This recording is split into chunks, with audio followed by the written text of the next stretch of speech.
Bismillahirrahmanirrahim. Assalamualaikum warahmatullahi wabarakatuh. Alhamdulillah, alhamdulillahi rabbil alamin. Asyhadu an la ilaha illallah wahdahu la syarikalah wa asyhadu anna Muhammadan abduhu wa rasuluh. Allahumma shalli ala Muhammad wa ala ali Muhammad. Qala Allah ta'ala fil Qur'anil Karim, a'udzu billahi minasy syaithanir rajim. Ya ayyuhalladzina amanu ittaqullaha haqqa tuqatih wa la tamutunna illa wa antum muslimun. Wa qala ta'ala aidan, ya ayyuhalladzina amanu ittaqullaha wa qulu qawlan sadida. Sadaqallahu. Ibu-ibu serta bapak sekalian yang senantiasa dimuliakan Allah. Alhamdulillah, pagi hari ini Allah masih berikan limpahan rahmat pada kita, masih diberi hidup dan dalam keadaan beragama Islam, masih diberi hidup dan dalam keadaan beriman. Ini yang paling utama. Pagi ini pula masih banyak orang yang hidup. Ya. Nah kalau yang hidup cuma segini lah ya apa ya? Masih banyak orang yang hidup, tapi belum tentu beriman, belum tentu beragama Islam. Untuk itulah maka ayo jaga betul-betul, bahkan tingkatkan kualitas keimanan kita, karena iman inilah ya, yang mempunyai peran penting ya, sehingga kita mampu untuk meningkatkan ketaatan, melaksanakan perintah Allah, ketaatan menjauhi larangan-larangannya, ketaatan untuk menghadapi ya, segala macam musuh-musuh yang ada di dalam kita. Ya. Kalau iman kuat, insya Allah ya, tidak akan mudah dikalahkan ya. Tapi kalau imannya loyo, alhamdulillah ya. Baiklah, kita awali kajian kita pada pagi hari ini dengan baca basmalah. Bismillahirrahmanirrahim. Ibu bapak yang saya hormati, mengingat kembali saja. Jadi ini puasa sudah separuh lebih ya. Insya Allah sudah separuh gitu ya. Separuh ya. Separuh. Mengingat kembali ya, bahwa yang harus kita capai, kita diperintah oleh Allah puasa ini, yang harus kita capai adalah takwa. Jangan lupa, perjalanan sudah separuh, jangan lupa tujuan. Ya, lupa tujuan. Tujuannya jelas, la'alakum tattaqun, agar kamu bertakwa. Sekedar mengingatkan supaya tidak lupa dan supaya lebih mantap lagi. Apa yang akan diberikan oleh Allah kepada kita kalau kita menjadi orang takwa? Harus kita ingat lagi. Jadi kutiba alaikumusiyam la'alakum tattaqun. Diwajibkan pada kita berpuasa bulan Ramadan ini agar kita bertakwa. Setelahnya kita raih posisi takwa itu, dapat apa kita dari Allah? Kita tidak hanya dijanjikan dunia, tapi kita juga dijanjikan akhirat. Ya.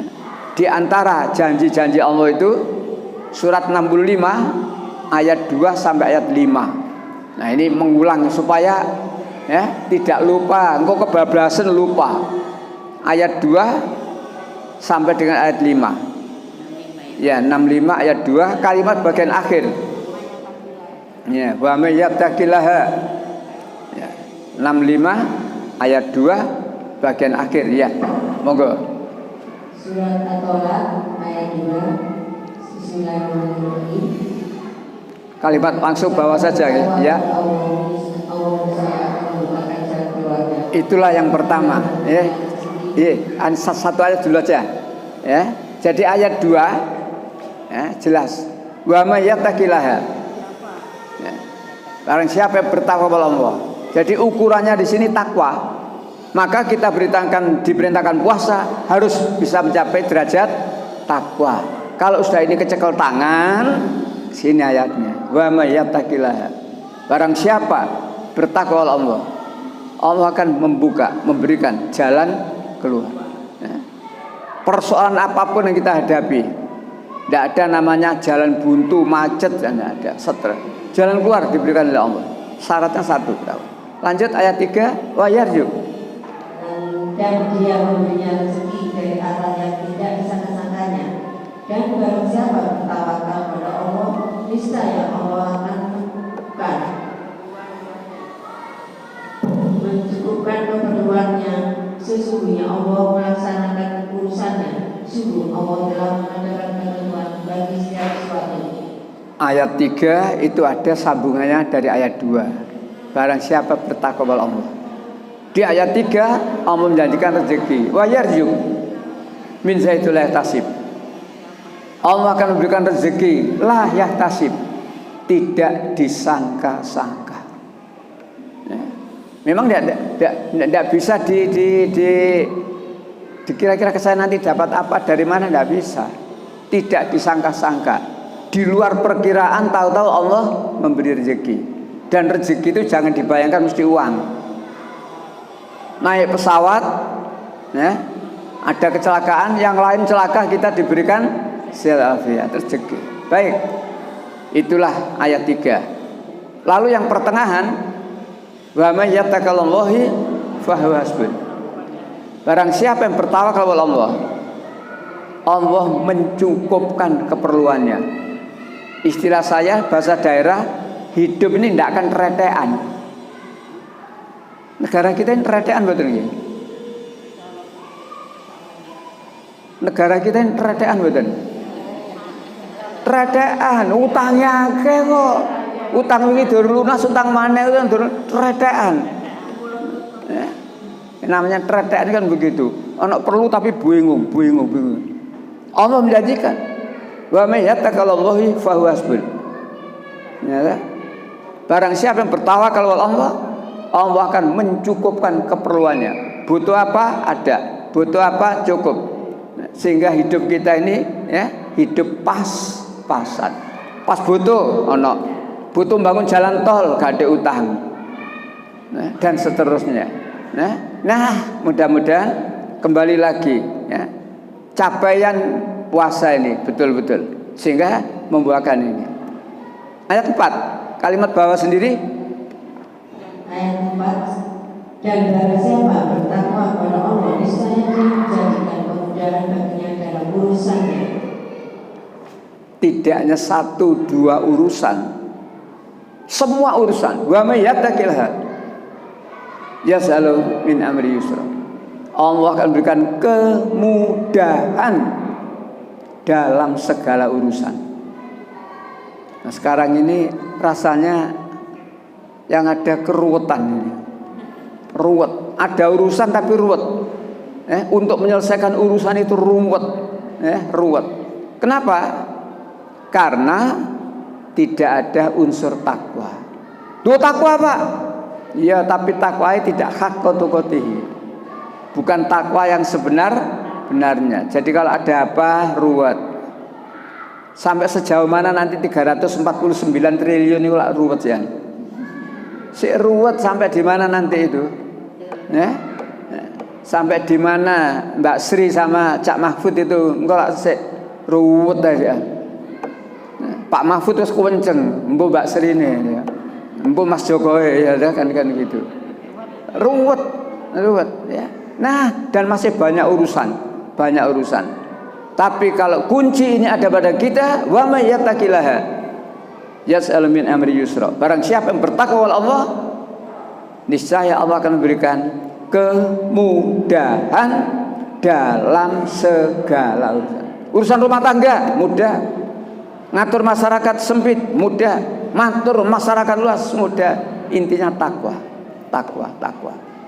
Para jamaah yang dirahmati Allah, itulah urusan dunia. Jadi 2, 3, 4 ini jaminan dunia. Akhiratnya dijamin apa kita? Ayat 5. Ayat 5. Wa may yattaqillahu yaghfir lahu sayyi'atihi wa yu'ti lahu ajran.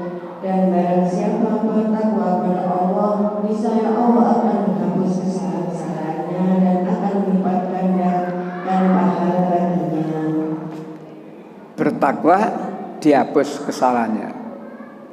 Dalam pelaksanaan ibadah puasa bulan Ramadan, Rasulullah juga dawuh, man shoma Ramadan imanan wa ihtisaban ghufira lahu ma taqaddama min dhanbi. Barang siapa yang berpuasa karena iman, dan benar-benar dengan pengharapan oleh Allah, maka dosanya diampuni. Maka termasuk ayat 5 jelas, barang siapa yang bertakwa oleh Allah, puasa menghasilkan takwa, nah, maka dosanya diampuni. Ditambah lagi, ya, itulah. Nah, jadi kita itu tidak hanya dijamin urusan dunia oleh Allah, tapi juga dijamin dunia dan akhirat. Itulah Islam. Untuk itu ibu bapak, ayo, satu-satunya agama, ya, yang sempurna, satu-satunya agama yang memiliki kitab suci yang sempurna, satu-satunya agama yang memiliki kitab suci yang tidak akan bisa berubah, hanyalah Islam.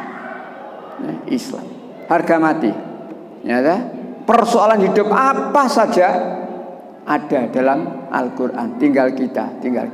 Baik, pagi ini temanya harus tegas menghadapi, ya, musuh-musuh Islam, pembenci Islam. Bersikap tegas. Tegas itu bukan berarti emosi. Tegas itu bukan berarti ngamuan.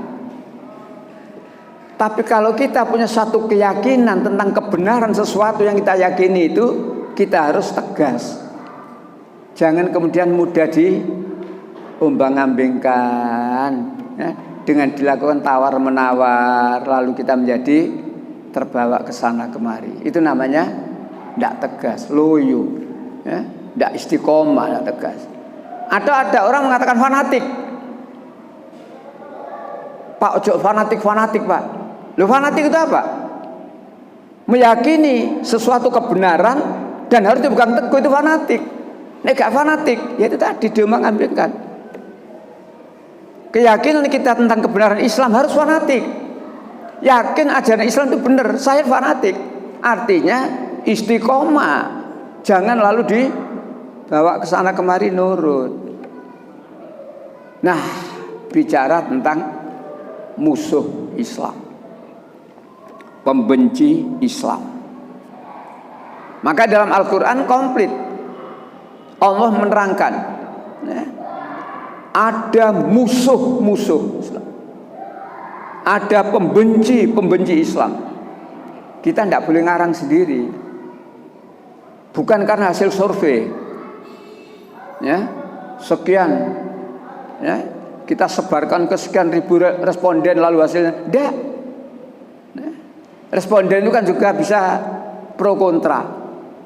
Dulu pernah ada satu responden yang itu loh, Pak Harto itu posisi Nabi Muhammad kalah urutannya dengan Pak Harto, ya. Itu kan hasil daripada, ya, responden itu. Jadi survei berapa ribu, ya, yang masuk setelahnya direkap, ternyata Nabi Muhammad kalah urutannya karena Pak Harto. Masih ingat ibu? Ya? Siapa itu namanya dulu itu? Aswendu. Ya. Ini bukan hasil survei, bukan jawaban dari responden, bukan. Musuh-musuh Islam yang diterangkan di dalam Al-Quran ini Allah yang Maha Tahu. Ya. Ini. Jadi jangan tanya itu hasil survei kapan, Pak? Bukan. Musuh Islam, pembenci Islam ada dua arah. Memusuhi orang Islam, ya. Yang kedua memusuhi agama Islam.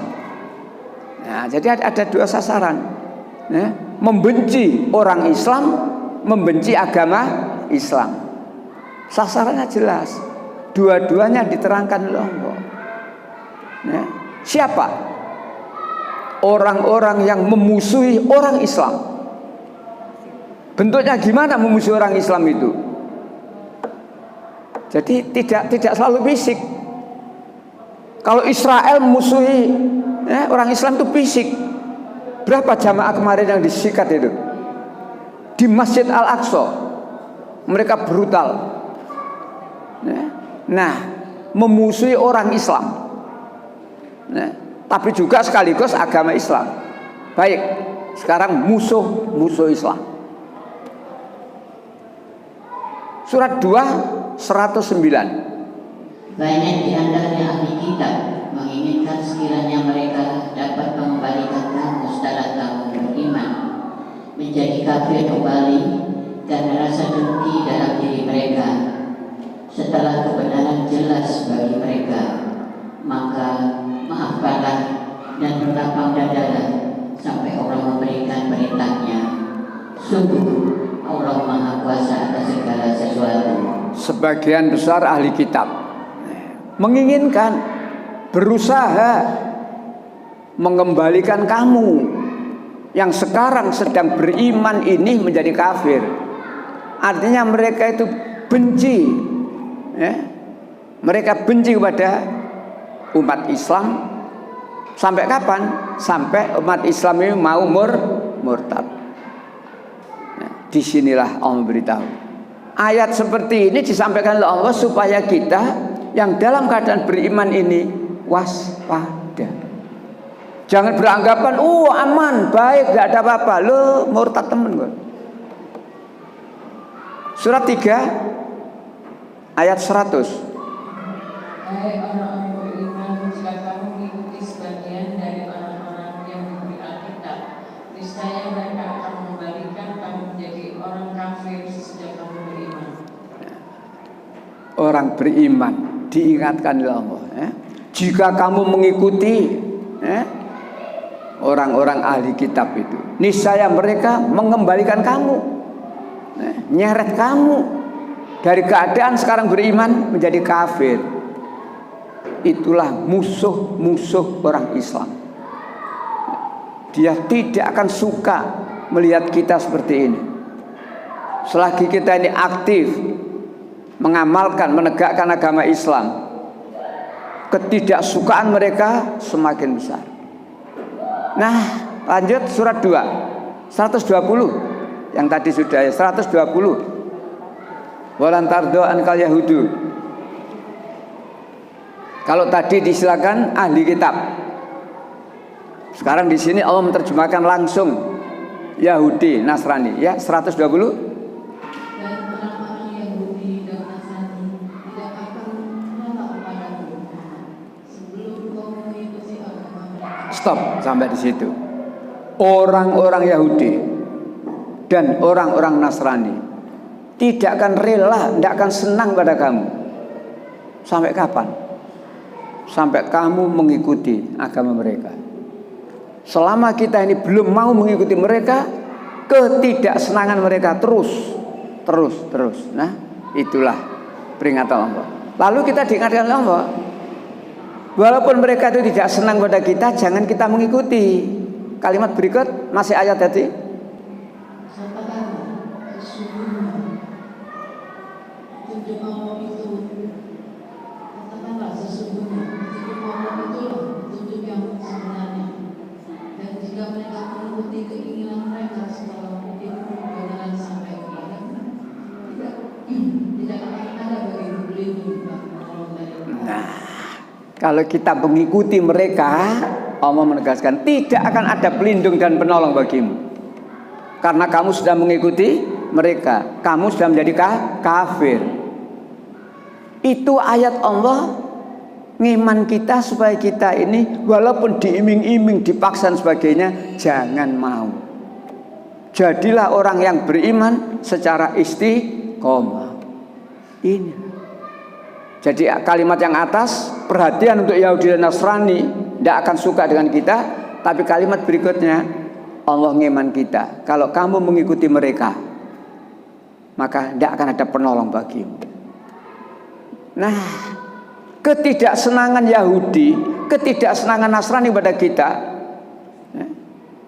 217 suratnya tetap kalimatnya di tengah-tengah. Surat 2 217 kalimatnya di tengah-tengah. Wala yazaluna yuqatilunakum gitu ya. Mereka tidak henti-hentinya, coba dicari. Dan mereka akan tetap memerangi kamu sampai mereka dapat menarik kamu keluar dari agamamu. Itulah ya. Mereka akan tetap memerangi kamu. Ya. Israel itu tetap begitu. Ya. Israel tetap begitu. Sampai kapan? Ya sampai masyarakat Palestina mau mengikuti mereka. Sampai Masjidil Aqsa betul-betul milik mereka. Mereka selalu memerangi kamu. Mereka tidak henti-hentinya memerangi kamu. Jadi peringatan dari Allah ini peringatan sepanjang masa. Bukan hanya seabad dua abad, sepanjang masa. Sampai kiamat. Kiamat leren, yes. Inilah kebencian mereka, permusuhan mereka terhadap orang Islam. Sekarang terhadap agama Islam. Nah, kalau tadi orangnya, sekarang agamanya. Surat 9 ayat 32. Mereka hendak memadamkan cahaya agama Allah dengan mulut ucapan-ucapan mereka, tetapi Allah menolaknya. Malah kehendak menyempurnakan cahayanya, walaupun orang-orang kafir tidak menyukai. Jadi ada dua kalimat. Kalimat yang atas, Allah memberitahu tentang orang yang akan memadamkan agama Islam. Mereka hendak, mereka ingin, mereka berusaha. Berusaha apa? Memadamkan cahaya agama Allah. Bi'afahim, dengan mulut mereka. Kalau sebuah lilin menyala, memadamkan lilin menyala dengan mulut ya apa? Ditiup, mati. Itu memadamkan lilin yang menyala. Tapi yang dipadamkan bukan lilin menyala, cahaya agama Allah, Islam. Mereka berkehendak, mereka menginginkan, mereka berusaha memadamkan cahaya agama dengan mulut mereka. Tidak disebut pun tidak. Maka mereka seringkali melontarkan ucapan-ucapan yang enggak benar tentang Islam, diputar balik tidak karu-karuan. Orang Islam dituduh menyembah batu dan lain sebagainya dan banyak sekali ucapan-ucapan dari mereka yang pada intinya, yo opo carane Islam ini. Itu kalimat pertama. Tapi kalimat berikutnya, Allah tidak membiarkan. Walaupun mereka bersatu berusaha menghancurkan Islam, Allah tidak membiarkan. Itu kalimat berikutnya. Justru Allah mencermerlangkan agamanya. Walaupun orang-orang kafir tidak menyukai, walaupun orang musyrik tidak menyukai. Dia ingin memadamkan, kok ini justru semakin cemerlang. Tapi bagi Allah seperti itulah. Caranya gimana? Lanjut 3 caranya sekarang. Ngatasi ya. Allah ngatasi orang yang membenci Islam, menghancurkan Islam. Ayat 33. Ya. Dialah yang telah mengutus Rasulnya dengan petunjuk Allah, Al-Quran dan agama yang benar untuk diunggulkan atas segala agama, walaupun orang-orang musyrik tidak menyukai. Itulah cara Allah ya, untuk membuat musuh-musuh tadi tidak berhasil menghancurkan Islam. Itulah cara Allah. Walladzi arsala rasulahu bil huda wa dinil haq. Dialah Allah yang telah mengutus rasulnya Muhammad Rasulullah sallallahu alaihi wasallam dengan petunjuk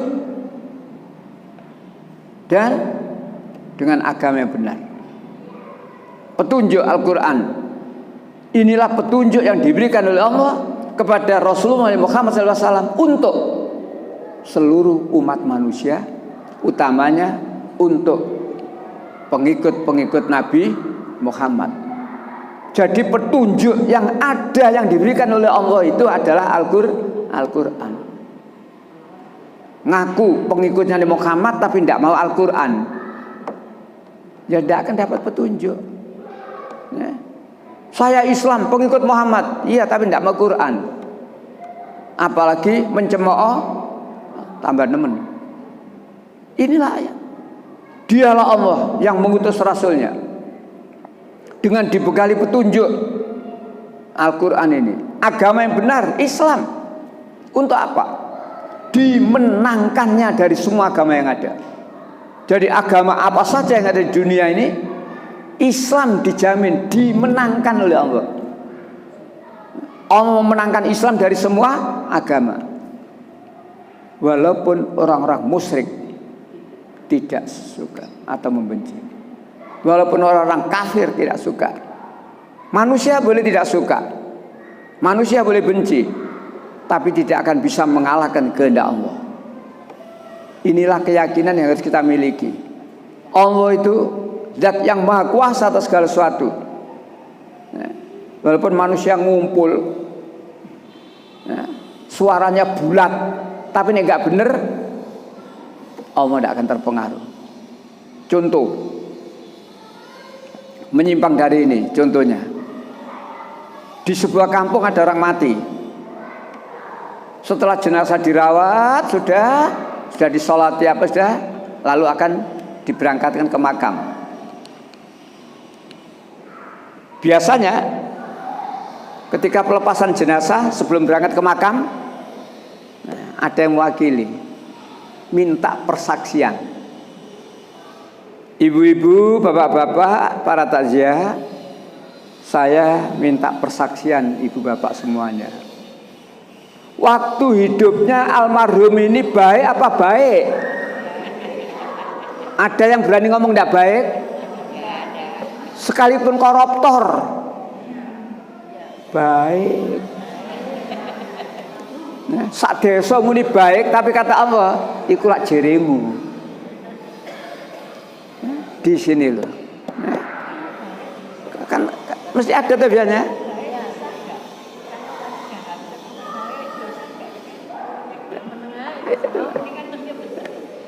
Kalau kita diem, kalau kita mengatakan baik kan berarti munafik kita. Barangkali Allah mengatakan gini, wong ngono kok muni baik. Oleh piro kok ngono. Tapi kalau kita Allah tanya, kamu kok diem saja? Ya, daripada saya ngomong salah. Kalau kamu tidak bisa berkata yang baik, lebih baik daripada ngomongin salah. Mak, sampean kok seneng ngaji? Menengo lambemu iku. Loh kan ngono, itu hadis kan gitu dah. Sekiranya kamu tidak bisa bicara yang baik, diam. Lebih baik diam timbangan ngomong gak ada masalah. Mak, sampai kapan sampean ngaji? Menengo apa kon niku? Ngomong aja. Itu hadis. Islam itu luar biasa nuntun kita. Nah, balik lagi. Jadi kehendak Allah itu tidak akan bisa dikalahkan dengan kehendak siapapun, walaupun mereka bersatu padu, ya, tidak bakal bisa. 1000 pawang dikumpulkan untuk menolak hujannya.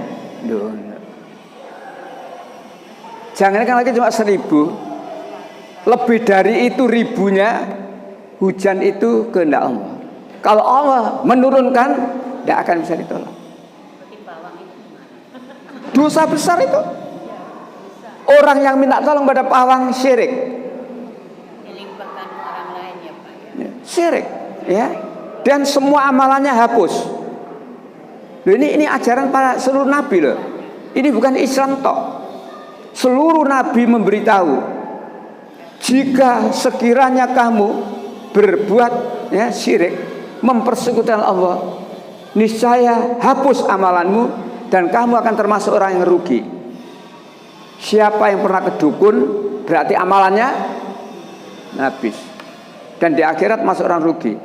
Termasuk dulu ada kegiatan apa itu, minta tolong Mbak Rara. Itu yang minta tolong berarti syirik. Hapus amalannya, siapapun yang minta tolong. Karena dia minta tolong pada dukun, minta tolong pada orang. Padahal hujan itu bukan haknya orang. Haknya siapa? Buka 3965. 39 surat Az-Zumar.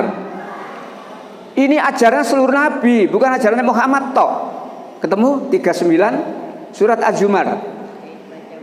Ya, ayat 65. Dan sungguh telah diwahyukan kepadamu dan kepada nabi-nabi yang sebelummu. Stop. Dan sungguh telah diwahyukan kepadamu. Mu di sini adalah Nabi Muhammad. Dan telah diwahyukan kepada nabi-nabi sebelummu. Berarti nabi-nabi sebelum Nabi Muhammad sampai kepada Nabi Muhammad mendapat wahyu ini. Apa? Ya, lanjut. Sungguh jika engkau mempersekutukan Allah, niscaya akan hapuslah amalanmu, dan tentulah engkau termasuk orang-orang yang. Ini bukan ajarannya Nabi Muhammad tok. Bukan ajaran Nabi Muhammad saja. Seluruh nabi mengatakan seperti itu. Ya. Sekiranya kamu mempersekutukan Allah, niscaya hapus amalmu, dan tentulah kamu di akhirat jadi orang yang rugi. Oleh karena itu, ibu, bapak, hindarkan diri kita, jaga ketauhidan kita, jangan sampai kita ini ya mempersekutukan Allah dengan cara apapun. Ya, tidaknya datang ke dukun, ya, tapi dengan cara apapun minta kepada selain Allah, padahal itu haknya Allah. Ya. Apalagi sekarang ini manusia sudah moto duiten. Mbak Soleh habis berapa orang itu? Ya karena orangnya moto duiten. Dukun palsu yang mengatakan mampu menggandakan uang. Sampai berita tadi sudah 12 orang.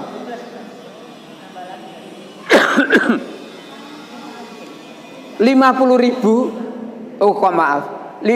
juta diserahkan kepada Mbak Soleh.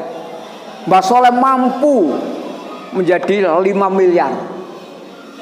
Lho wonge kok cek percaya nih.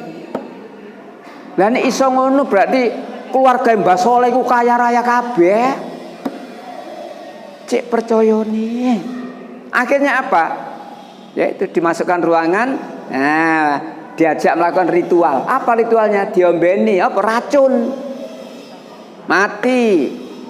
Dipendem nang kebone Mbak Soleh.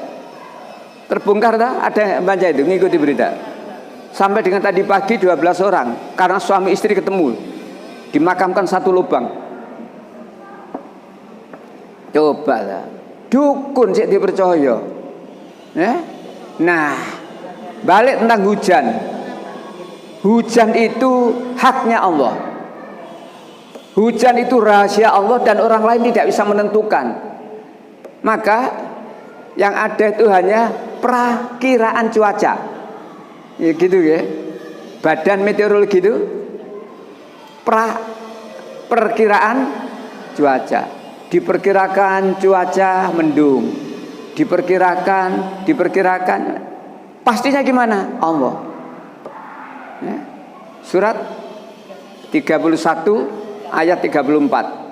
Sesungguhnya hanya di sisi Allah ilmu tentang hari kiamat, dan Dia yang menurunkan hujan dan mengetahui apa yang ada di dalam rahim, dan tidak ada seorang pun yang dapat mengetahui dengan pasti apa yang akan dikerjakannya besok, dan tidak ada seorang pun yang dapat mengetahui di bumi mana dia akan mati. Sungguh Allah Maha mengetahui, Maha mengenal. Ayat itu kalau dibaca perlahan-lahan lalu dibuat kesimpulan, ada 5 kesimpulan, 5 rahasia Allah. 5 rahasia Allah di ayat itu. 1, kiamat. Nabi Muhammad tidak tahu kapan kiamat. Walaupun tanah Mekah sudah menjadi hijau, katanya tanda kiamat sudah dekat. Kapan kiamat? Tidak tahu. Dekat, sapira dekate? Tidak tahu. Gedung-gedung bermunculan tanda hari kiamat dekat. Kapan dekate sapira? Tidak tahu. Dan seterusnya. Bukan Nabi Muhammad toh yang tidak tahu kiamat.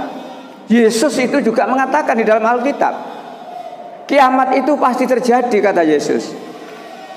Adapun tentang waktunya kapan, hanya Bapa di surga yang tahu. Malaikat tidak tahu, anak juga tidak tahu.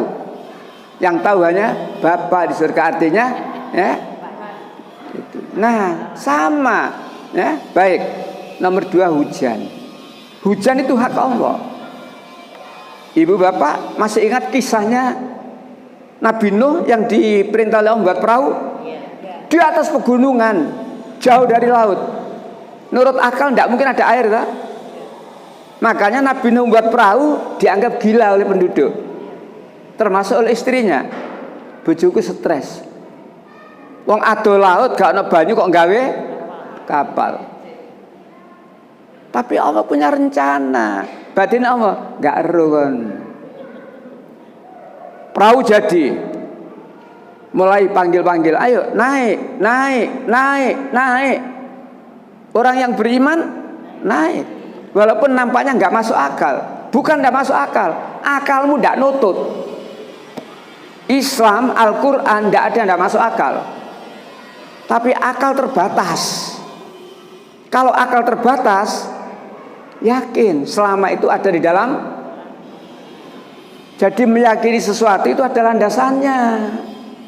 Bukan asal yakin. Tuhan dua anak yakin. Sopo dokter sing nulung. Ngawur meyakini barangnya enggak genah. Nyala, engko Tuhan mantu padha karo ketoprak PKI gitu.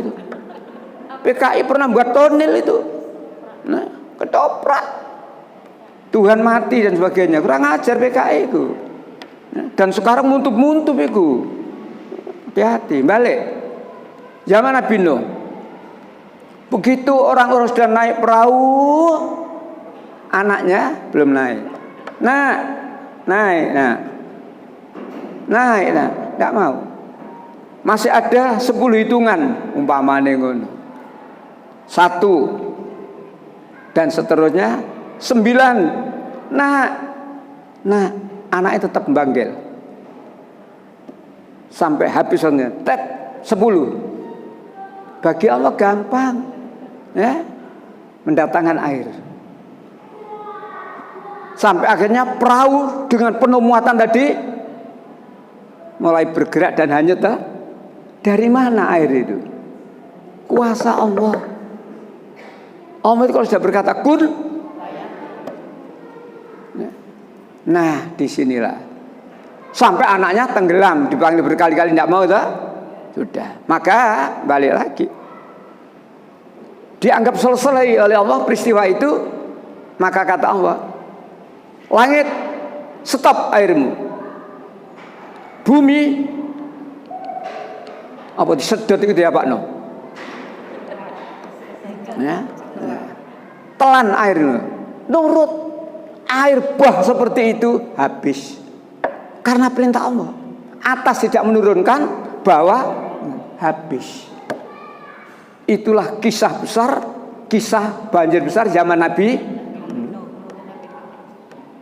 Ini jadi Allah itu Maha Kuasa. Mendatangkan air gampang. Yang penting Allah berkehendak. Ya sama dengan orang-orang makar yang akan berbuat jahat itu. Menurut hitungannya hancur Ka'bah, tapi Allah tidak berkehendak.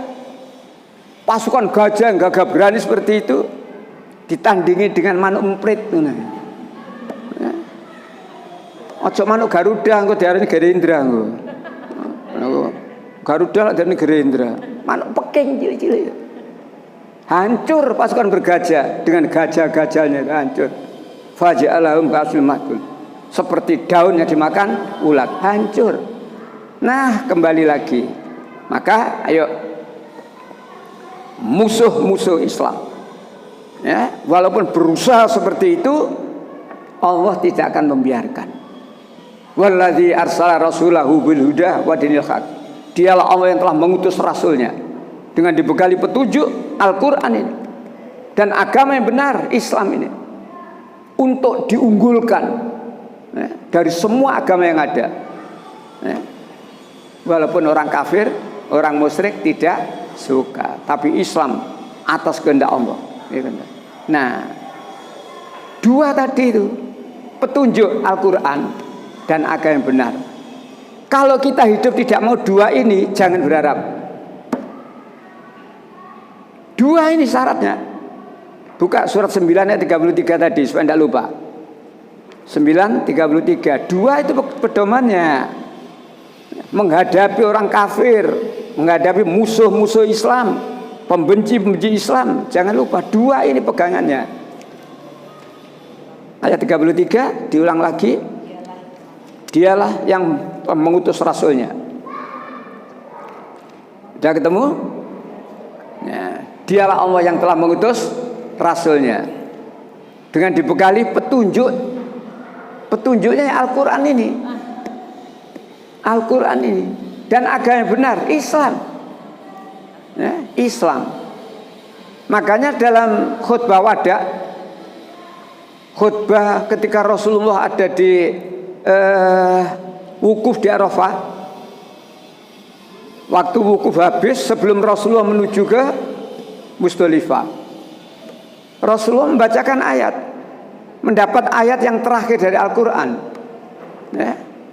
Surat 5 ayat 3 kalimat akhir, al-yauma a'maltu lakum dinakum wa atmamtu alaikum nikmati wa raditu lakumul islam madina.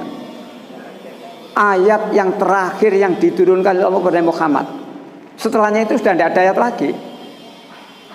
5 ayat 3 kalimat terakhir, bawa sendiri. Pada hari ini telah kusempurnakan agama untukmu. Pada hari ini telah kusempurnakan agamamu untukmu.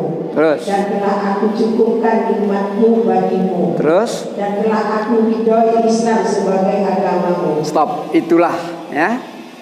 Ketika khutbah wada, ya. Ketika Rasulullah di Bukit Arafah selesai wukuf, sebelum berangkat ke Musdalifah, ayat ini turun. Dan ini ayat terakhir. Pada hari ini telah kucukupkan agama untukmu, Islam. Islam. Telah kusempurnakan Islam.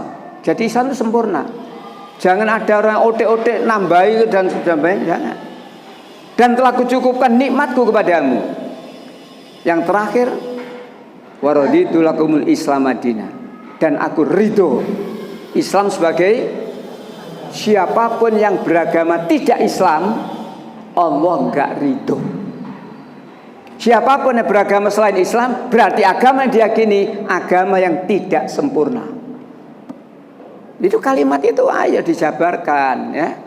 Nah, kembali kepada surat 9:33 tadi, petunjuk Al-Quran. Maka menghadapi orang kafir pun harus dengan Al-Quran. Jadi tuntunannya begitu ya. Karena ini kan tegas, bersikap tegas menghadapi orang kafir kan, gitu kan temanya ya. Dengan apa kita menghadapi orang kafir? Bukan dengan senjata yang sebanyak-banyaknya, dengan latihan militer yang bukan itu. Ya boleh saja itu, tapi ingat Quran.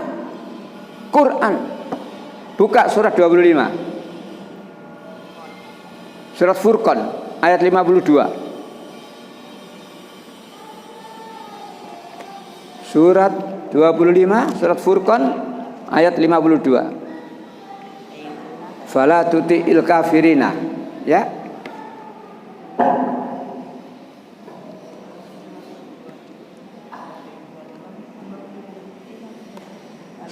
Ya, surat 25, ya.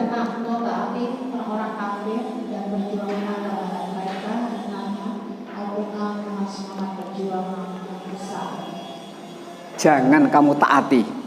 Siapa? Jangan kamu taati siapa? Orang kafir, jangan ditaati. Mendukung orang kafir menjadi pemimpin berarti dia kafir. Mentaati orang kafir dalam kehidupan berarti dia kafir. Sanggon meneh. Sanggon dendi. Rokok. Maka hati-hati. Mendukung orang kafir menjadi pemimpin berarti dia kafir. Itu larangan dalam Al-Quran kok. Nah, Podo ae to. Pilih pemimpin yang beriman. Kalah Pak, kalah di dunia tidak masalah. Tetapi kita besok menang di akhirat. Nah di sini kita kadang-kadang piro. Ini iku piro. Kembali 2552. Jangan kamu taati orang-orang kafir. Dan berjuanglah kamu dengan sungguh-sungguh dengan Al-Qur'an. Berjihad sungguh-sungguh dengan Al-Qur'an.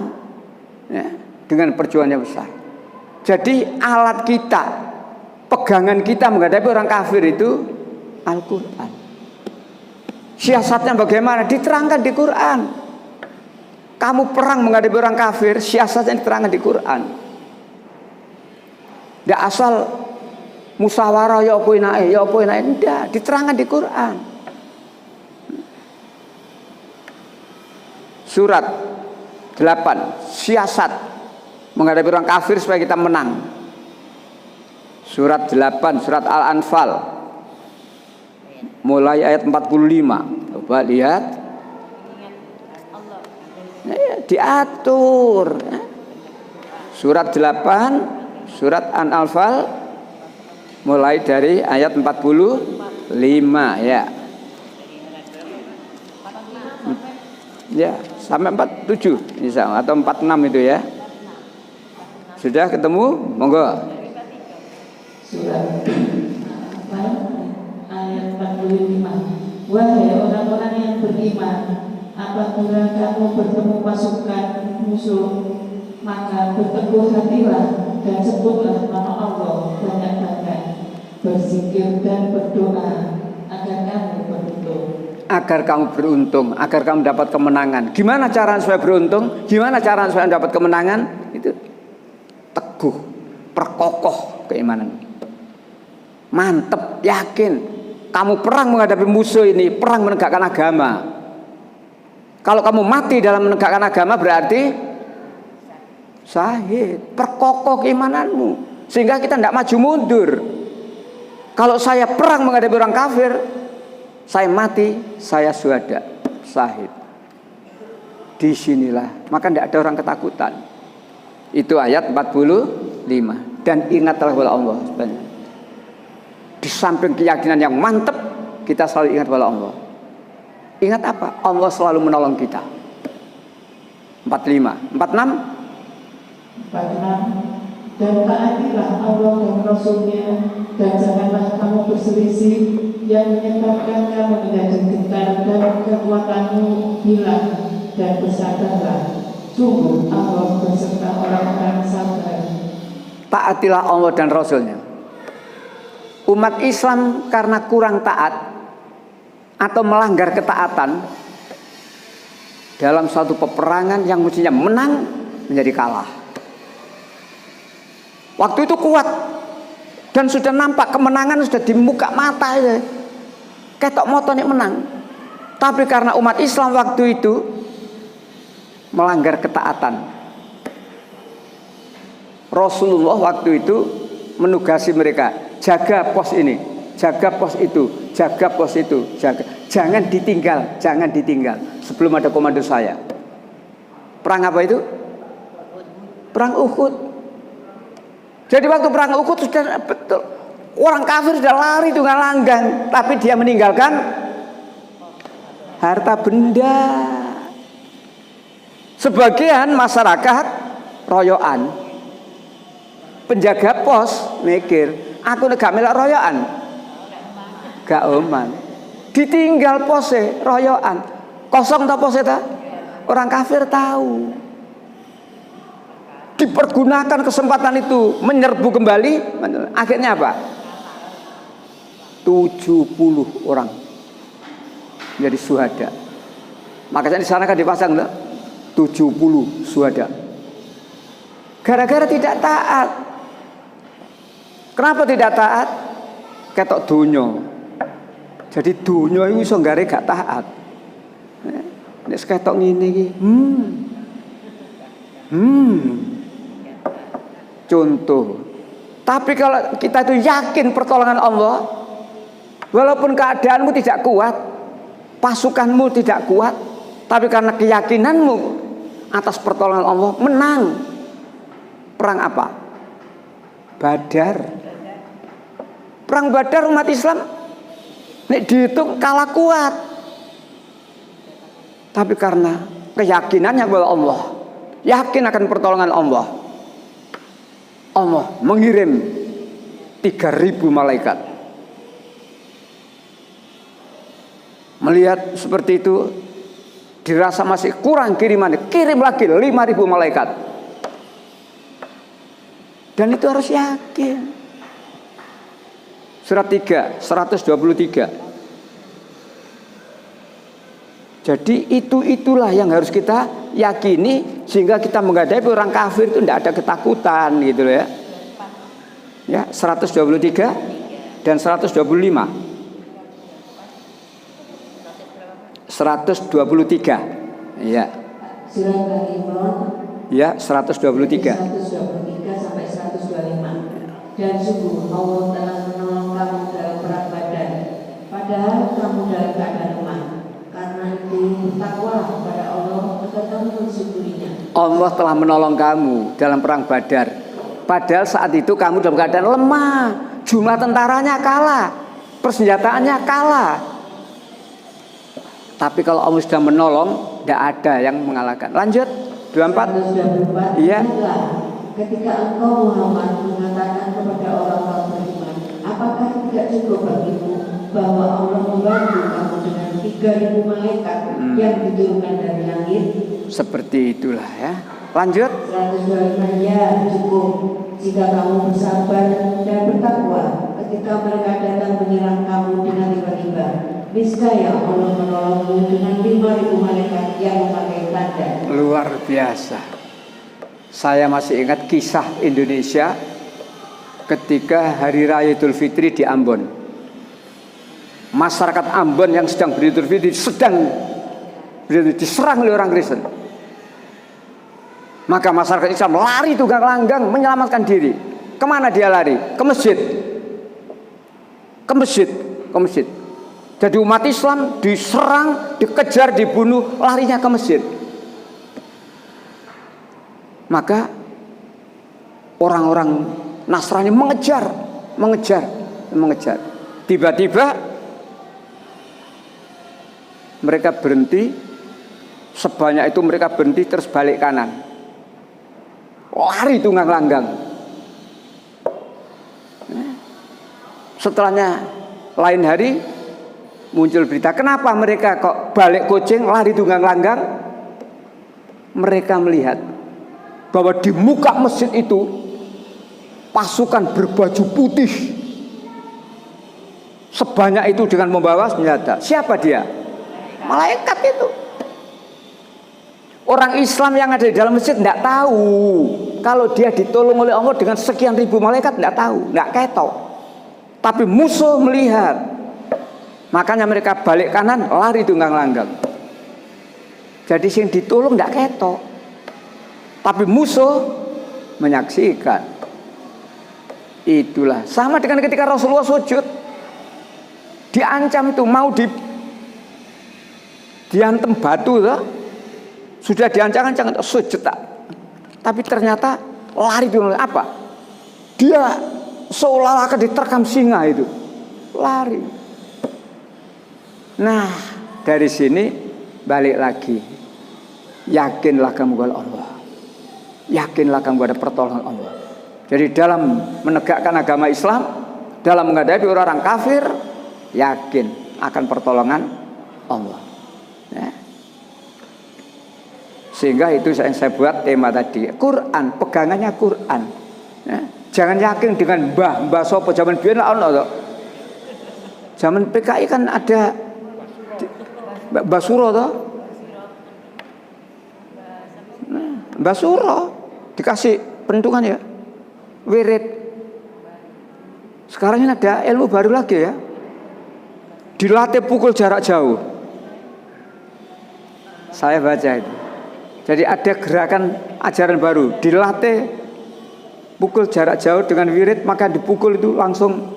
Lah sik ngene carane. Sik seneng ngono sian. Sapa Pak? Ya iku wong iki wis ngono. Delok ana. Dilatih. Dengan wirid ini maka dari jauh guling. Ngono sian. Ya Allah ya Rabbi. Sama dengan anak-anak sekarang itu, karena apa? Ketangkasannya dalam bela diri dalam silat nggak diimbangi agama. Sing ono tawuran antar geng, begal nduk dalan, karena merasa dia kuat. Kelompok ini tawuran dengan kelompok itu, sekian remaja begal di situ dan seterusnya. Saya kira ngono. Karena apa? Agama, Quran ditinggal gitu. Yang ada cuma dunia.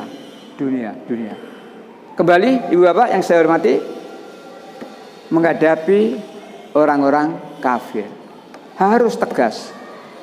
Dan ini perintah Allah. Allah tidak membiarkan kita ini lonyo, patah semangat. Enggak. Allah tidak membiarkan kita ini ragu-ragu, khawatir. Enggak. Allah jelas. 48:29 Muhammadur Rasulullah. 48 ayat 29 ya. Muhammad itu adalah utusan Allah. 48 ayat 29 Muhammad adalah utusan Allah dan orang-orang bersama dengan dia bersikap keras terhadap orang kafir, tetapi berkasih sayang sesama mereka. Stop sampai di situ. Muhammad adalah utusan Allah. 48:29 ya. Adapun orang-orang yang bersama dengan dia, pengikut Nabi Muhammad itu, dua ini sikapnya. Perhatikan betul di Quran itu. 1. As-sidaq wal kufar. Bersikap keras terhadap siapa? Orang kafir. Quran yang menunjukkan kita, yang mengatur kita itu Quran. Allah yang mengatur. Bukan strategi yang dikarang oleh komandan, bukan strategi yang disusulkan oleh ketua regu, ketua mendak. Allah mengatur. As-sidaq wal kufar, bersikap keras terhadap orang kafir. Keras bukan ngamuan, bukan yang emosi, ya. Tapi keras itu tidak mencampur aduk yang hak dengan yang batil. Keras itu tidak akan melawan aturan Allah dan seterusnya. Yang kedua, ruhama ubainahum, berkasih sayang ya, terhadap orang-orang yang kafir. Dan sekarang ini kuwalik, seringkali kuwalik apa? Wong Islam gak saling berkasih sayang. Sering gegeran pada Islami. Padahal Quran mengatakan wala tafarraqu, jangan kamu berpecah belah. Wala tanazza'u, di surat 8 ayat 46 itu, jangan kamu berbantah-bantah nanti hilang kekuatanmu. Tapi prakteknya Islam pada Islam seringkali tukaran. Kapan umat Islam bisa menang? Kapan umat Islam bisa mengalahkan orang kafir kalau umat Islam tukaran terus? Padahal Allah mengatakan ya, bersikap keras kamu terhadap orang-orang kafir dan berkasih sayang sesama muslim. Ibarat bal-balan, sing siji giring, sing siji jegal, wasite gak prit. Wes akhirnya pelanggaran. Nek wasite tegas prit kartu hijau. Prit mana? Kartu merah keluar. Oh no. Terus lagi enggak tukar. Nah, ya Bapak yang saya hormati, menghadapi orang kafir, kembali lagi Quran. Yang menyuruh kita bersikap keras itu Quran. Ya, Quran. Di ayat yang lain, komandonya kepada Nabi, hai Nabi. Nah, orang persoalkan, loh Pak, yang diperintah keras itu Nabi Pak, bukan kita Pak. Ya, memang Quran diturunkan kepada Nabi, tapi pada hakikatnya Quran untuk, coba buka 66 ayat 9. Ya ayuhan Nabi, 66 surat At-Tahrim ayat 9. Kadang-kadang umat Islam menerjemahkan ini nurut akali dewe gitu ya. 66 ayat 9. Hai Nabi, perangilah orang-orang kafir dan orang-orang munafik dan bersikap keras terhadap mereka. Tempat mereka adalah neraka jahanam dan itu adalah seburuk-buruk tempat kembali. Kalimat pertama, hai Nabi. Memang Al-Quran diturunkan kepada Nabi loh. Tapi pada hakikatnya Al-Quran ini adalah untuk kita. Hai Nabi, berarti hai umat Islam, hai pengikut Muhammad, perangilah orang kafir. Di sini jelas. Jadi yang menyuruh kita tegas terhadap orang kafir itu Allah, bukan hasil musyawarah. Tidak. Allah yang menentukan, ya? Allah yang menentukan. Maka kembali lagi ke 2552 Quran, atau kembali lagi ke surat 933 tadi.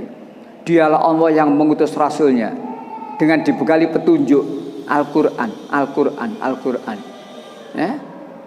Termasuk juga ketika Rasulullah pernah dawuh, aku tinggalkan kepadamu 2 perkara, kamu tidak akan tersesat selama-lamanya selama kamu berpegang teguh kepada 2 perkara ini. Apa 2 perkara ini? Al-Quran dan As-Sunnah. Selagi umat Islam berpegang teguh pada Al-Quran, dijamin tidak akan tersesat. Tetapi ibu bapak, ada loh orang yang tidak suka kalau umat Islam itu memahami Al-Quran. Ada.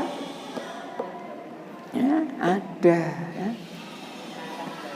Kalau menurut ayat itu jelas, kalimatnya jelas.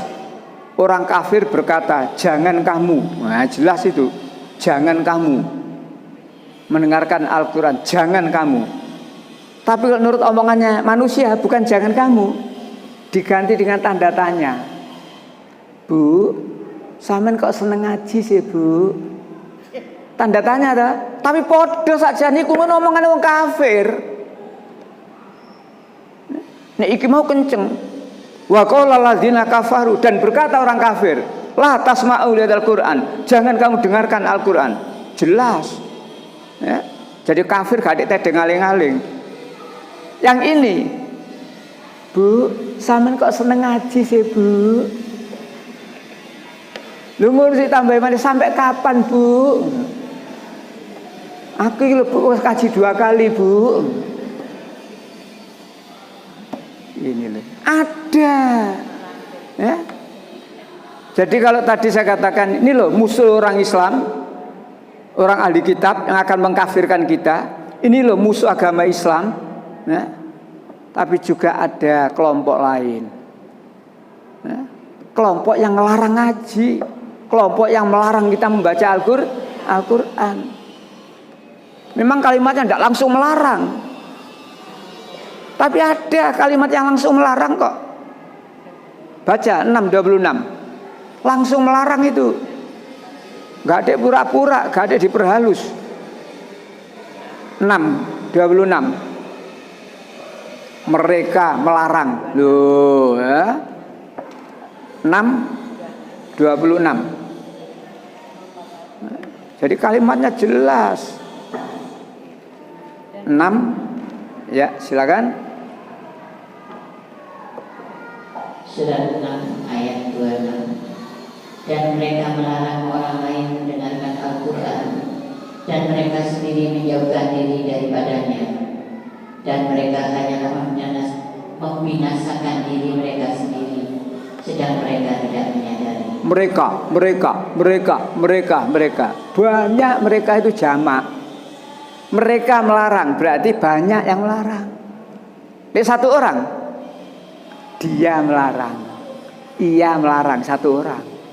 Mereka berarti banyak. Menurut Quran itu orang yang melarang orang ngaji itu banyak.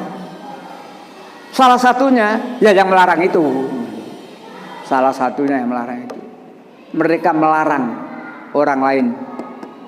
Mereka sendiri menjauhkan diri. Mereka siapa? Diterjemahkan oleh Allah di surat 41 ayat 26.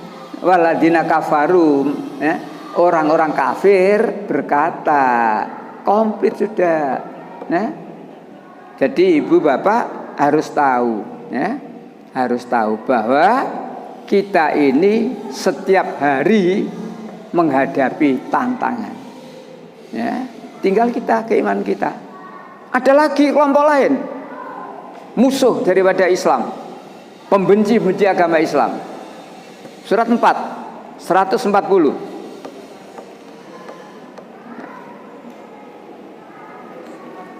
Surat 4, 140. Iya.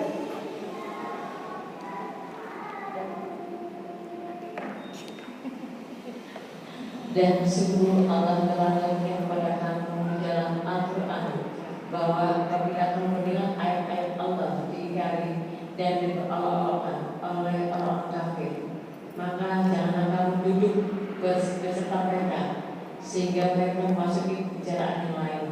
Karena sesungguhnya kalau kamu berbuat demikian, tentulah kamu serupa dengan mereka. Sesungguhnya Allah akan menentukan semua orang-orang munafik dan orang kafir di dalam jahanam. Jadi ketika Al-Quran dibaca, mereka mengolok-olok sihir itu, karangannya dewi. Itu musuh Islam itu. Ya. Jadi Allah menerangkan berbagai macam cara menunjukkan lo musuh Islam, lo musuh Islam, lo musuh Islam. Maka kata Allah, jangan kamu duduk bersama mereka.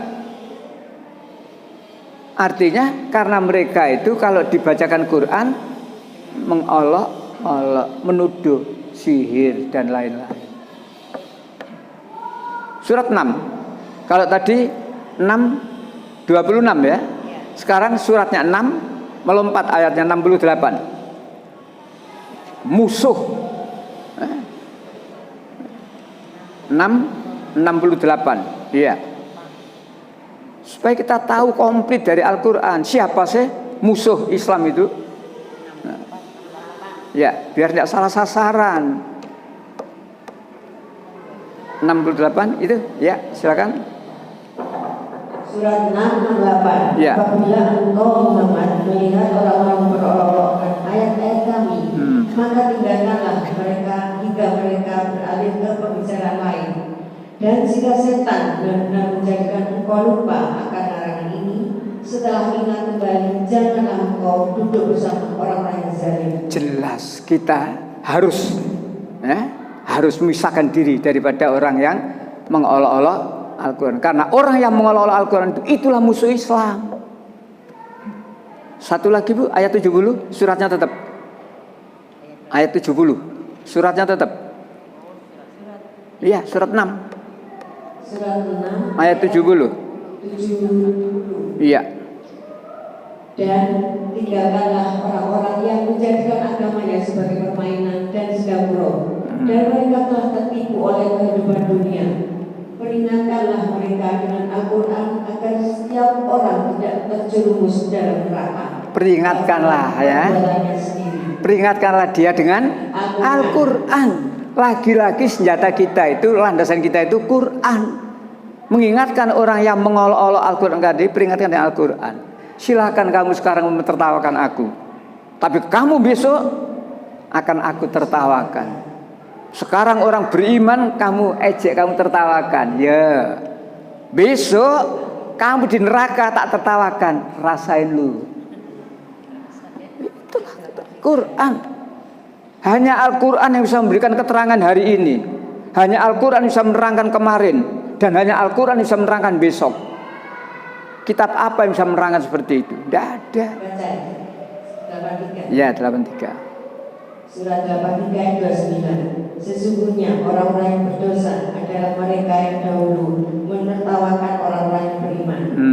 Dan 30. Apabila mereka orang-orang beriman melintas di hadapan mereka saling mengedip-edipkan matanya.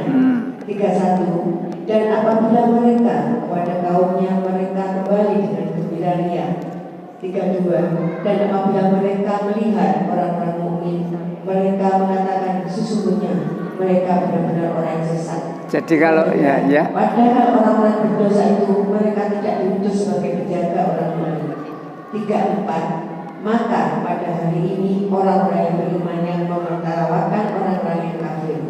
Ganti. Surat 83 Al-Mutaffifin 28 sampai dengan 34 ya.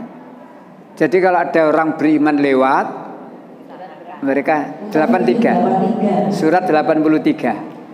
Ya, Al-Mutaffifin 29 sampai 34. Jadi kalau ada orang beriman lewat, mereka sak koncone orang kafir ngomong, delok niku. Guyu. Delok niku sandalane sisian, guyu. Delok niku ana jilbabe menceng, guyu. Itu Quran itu. Jadi mereka itu menertawakan kita. Mulai dari atas ubun-ubun sampai bawah telapak kaki, ya, dibelajari, ditertawakan. Itu kelakuan orang kafir. Melihat kita itu seperti itu. Ya, delon. Tapi 34 lain. Kita bisa mentertawakan mereka dan itu pasti. Kenapa? Dia itu diadab seperti itu di neraka. Kita melihat rasain lu. Nah, dirubung kalau jengking sampai ngono, nah, dan seterusnya. Itu ayat berbanding terbalik. Maka kalau sampean sekarang ditertawakan orang kafir, ojo emosi, ya. Katakan dalam hati, sesuk genti aku sing guyu kon. Dan itu pasti. Para jamaah yang dirahmati Allah, lalu apa yang harus kita lakukan? Balik lagi ke Quran.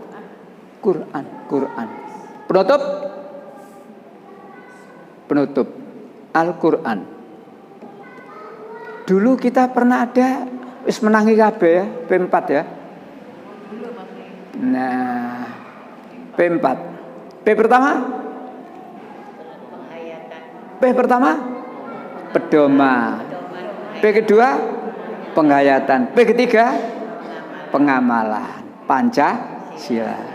Ingat ya, pedoman, penghayatan, dan pengamalan Pancasila. Ya, saya bangsa Indonesia. Saya mengakui Pancasila adalah pedoman. Pedoman bagi bangsa Indonesia. Al-Quran pedoman. Pedoman hidup bagi siapa? Seluruh manusia. Soal gak gelem urusannya. Beda, sama-sama pedoman tapi beda lingkupnya. Pancasila pedoman hidup untuk bangsa, Al-Quran pedoman hidup untuk beda apa podo? Ngono lho. Pedoman. Yang kedua, penghayatan. Kalau Pancasila harus dihayati, ya kita hayati. Al-Quran, lho kan ngono. Nah, kalau ada orang Islam tidak mau menghayati Quran, sama dengan menempatkan Al-Quran di bawah Pancasila. Terakhir, P3, pengamalan. Pancasila diamalkan, ya. Al-Quran gak diamalno, nemen. Inilah. Jadi soal kenegaraan, ya, saya taat. Ya, saya taat bahwa Pancasila adalah pedoman hidup saya. Saya taat bahwa Pancasila harus saya hayati dan Pancasila harus saya amalkan. Tetapi saya sebagai seorang Muslim, Al-Quran harus lebih dari itu. Orang yang tidak mau mengamalkan Al-Quran, kalau di Al-Quran, walaupun ini untuk orang-orang Bani Israel, ya, surat 62 ayat 5. Ini untuk Bani Israel, bukan untuk orang Islam, tapi podong kok akhirnya. 62 ayat 5. Iya, perumpamaan. Surat Jumu'ah 62 ayat 5. Iya. Perumpamaan orang-orang yang diberi tugas membawa Taurat, kemudian mereka tidak membawanya, tidak mengamalkannya, adalah seperti keledai yang membawa kitab-kitab yang tebal. Sangat buruk perumpamaan kaum yang mendustakan ayat-ayat Allah, dan Allah tidak memberi petunjuk kepada orang yang zalim. Perumpamaan orang-orang yang diberikan Alkitab tapi tidak diamalkan, seperti keledai yang bawa beban itu, digawa murak-marik kitabe, seperti keledai ya, membawa beban yang berat. Begitulah perumpamaan orang-orang kadzab mendustakan ayat Allah. Itu untuk orang Bani Israel, diberikan Taurat dan Injil, diberikan Alkitab. Wong Islam dikasih apa? Nek wong Islam dikasih Al-Quran, tidak dihayati, tidak diamalkan, podo koyok keledai. Jadi ayat itu ngono, nek karambol ngeban gitu. Pernah main karambol? Tidak pernah main pilihan. Lihat, cuma terjemahannya jauh salah. Karambol, ojo terus diterjemahkan karam-karam diterombol. Sorong, karambol gue diterjemahkan karam-karam diterombol. Berarti wis gak ada memperhatikan rambu-rambu. Wong kafir iku, wong kafir gak ada hal-hal. Wong kafir itu koyok kewan. Quran loh itu yang mengatakan wong kafir ku koyok kewan. Buka 47:12. Jadi Quran itu wis gamblang ndek wis. Ya, 47:12. Surat Muhammad ayat 12. 12. 47 ayat 12. Iya. Sungguh Allah akan memasukkan orang-orang yang beriman dan mengerjakan kebajikan ke dalam surga yang mengalir di bawahnya sungai-sungai, dan orang-orang yang kafir menikmati kesenangan dunia dan mereka makan seperti hewan makan, dan telah mereka neraka tempat tinggal bagi mereka. Dan orang-orang kafir makan seperti binatang ternak. Apa maksudnya? Bukan kok makan sambil berdiri, bukan makannya suket, bukan. Dia makan seperti binatang apa? Gak dek mikir halal haram. Pokok dia lapar, makan. Gak peduli dimakan itu milik orang. Kan gitu. Jadi Allah membuat perumpamaan seperti itu. Maka orang Islam, orang beriman harus tahu rambu-rambu. Siapa sih yang tidak ingin kaya? Sehingga kemudian duitnya akeh? Ingin, tapi aja nang basoleh dipateni kan. Diombeni racun kan. Ini polisi sudah membuka nomor untuk laporan, mungkin bertambah lagi. Saya ketemu rolas itu. Ya gara-gara kepengen kaya. Saya kejuta sudah di 5 miliar. Cek gobloknya sing dijanjeni gitu. Nah, balik lagi Quran. Selama kita berpegang pada Al-Quran, dijamin selamat dunia akhirat. Baik, sampai di sini Ibu. Maka kembali tujuan puasa tadi la'allakum tattaqun. Takwa kita uraikan tadi. Ada yang tanya? Monggo, silakan. Ya, silakan. Mike.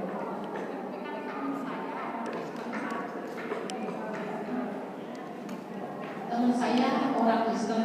Ya. Alhamdulillah saya dapat terjemahan sama dokter itu lah. Ya, ya. Itu dia bercerai dia. Hartanya dibawa semua sama suaminya. Kalau kita kan ada hukumnya ya Pak ya, kalau cerai suami ada berapa, ada berapa. Tapi saya salut sama teman saya, kok dia nggak marah gitu, nggak kayak kita udah ada hukumnya tapi masih gondong-gondong kan. Kalau dia udah memang nggak ada, tapi dia akur gitu. Ya. Gimana dia bisa berendam kemarahan itu Pak? Apa dia memang ada hukumnya di Injil itu Pak? Yang terang agama mereka tidak ngatur. Agama mereka tidak ngatur. Dan balik kepada kita orang Islam, wong ana aturannya kok tambah marah, aneh lah. Balik lagi, ayo kembali pada aturan Allah, sehingga menghadapi apapun kita tidak kehilangan kendali. Apapun persoalannya, ya kan? Jadi jangan heran lihat orang kafir kok seperti itu. Memang di sana tidak ada aturannya. Arep muring-muring model wong gak ana aturannya. Kalau kita jelas ya. Jadi ada aturan yang namanya mulai dari mengumpulkan harta bersama, mulai dari nanti kalau warisan semuanya komplit, tinggal kita paham dan taat. Dua itu, paham, taat. Kalau sudah tidak paham, akeh gak taat. Ya, jadi nomor satu harus paham dulu. Paham dulu. Kalau orang itu sudah paham, lalu yang kedua harus taat. Jangan sampai paham, sami'na, tapi was asoina, tidak mau taat. Ya, oleh karena itu, ibu jangan heran kalau melihat orang Kristen, lu kok sabar? Ya memang ada ayatnya di sana. Jika kamu ditampar pipimu yang kanan, berilah pipimu yang kiri. Artinya kalau kamu disakiti, jangan membalas. Jadi artinya bukan kok secara harfiah ditampar pipi yang kanan, nek menengene tok penceng, maka berikan pipimu yang kiri, balik lagi. Itu artinya, tapi sebenarnya enggak begitu. Kalau kamu disakiti oleh seseorang, jangan kamu membalas. Ya mungkin dia berpegang itu, wis PNKB gak apa-apa, aku muni delek maneh, ya wis kabeh. Tapi Islam tidak boleh nakalan. Ketika bercerai ada aturannya kan begitu kan ya. Nah, balik lagi Quran. Pedominan Al-Quran untuk pedoman hidup supaya kita bahagia dunia sampai akhirat. Cukup satu saja ya. Sudah. Kita akhiri. Mohon doa untuk jemaah kita, ada yang kecelakaan Pak. Umian Iya. namanya. Terima kasih. Baiklah, Ibu Bapak. Barangkali ada hubungannya kalau kita ini berkendara ya, atau bepergian apa saja, jangan bawa barang yang nyolok-nyolok yang mudah memancing orang untuk ya. Nah, kadang-kadang bawa tas dalam buri, bawanya gitu. Barang berharga, polisi langsung mengingatkan ya, jangan suka bawa barang berharga yang mengakibatkan orang itu. Ya. Adapun hati-hati, sudah usaha, Allah mentakdirkan seperti itu, lain lagi. Ya. Baik, pagi ini mungkin ada di antara jamaah kita, atau ada di antara keluarga jamaah kita yang sedang diuji oleh Allah dengan sakit. Mudah-mudahan karena Allah itu kan maha kuasa menyembuhkan penyakit itu dan maha kuasa memberikan kesehatan kembali. Ya Allah, ya Tuhan kami, salah seorang dari jamaah kami ya Allah sedang Kau uji ya Allah dengan sakit ya Allah, dengan kecelakaan yang baru saja terjadi ya Allah. Berilah dia ya Allah kesembuhan, kesehatan kembali ya Allah, dan berikan kesabaran kepadanya dalam menjalani ujian yang telah Kau berikan ya Allah. Sesungguhnya apa yang Kau berikan tidak sia-sia, pasti ada hikmahnya ya Allah. Begitu pula kepada kami semuanya ya Allah. Berilah ya Allah keselamatan dalam perjalanan, dalam beraktivitas ya Allah, dan berikanlah hikmah yang besar dari kehidupan ini ya Allah. Allahumma ya Allah, ampunilah dosa kami, dosa kedua orang tua kami, dosa saudara-saudara kami mukmin mukminat, baik yang masih hidup maupun yang telah wafat. Ya Allah, mungkin masih ada lagi ya Allah di antara saudara-saudara keluarga jamaah yang sedang diuji sakit ya Allah. Maka Engkau satu zat yang maha kuasa memberikan kesembuhan, memberikan kesehatan kembali. Sembuhkanlah mereka semua, berikanlah kesehatan dan yang bermanfaat ya Allah. Ya Allah, ya Tuhan kami, hanya kepadamu kami beribadah, hanya kepadamu ya Allah kami mohon pertolongan, dan Engkaulah satu-satunya penolong kami. Rabbana atina fid dunya hasanah wa fil akhirati hasanah wa qina adzabannar. Subhana rabbika rabbil izzati amma yasifun wa salamun alal mursalin walhamdulillahi rabbil alamin. Amin ya rabbal alamin. Kita akhiri billahi taufiq wal hidayah. Assalamualaikum warahmatullahi wabarakatuh. Mohon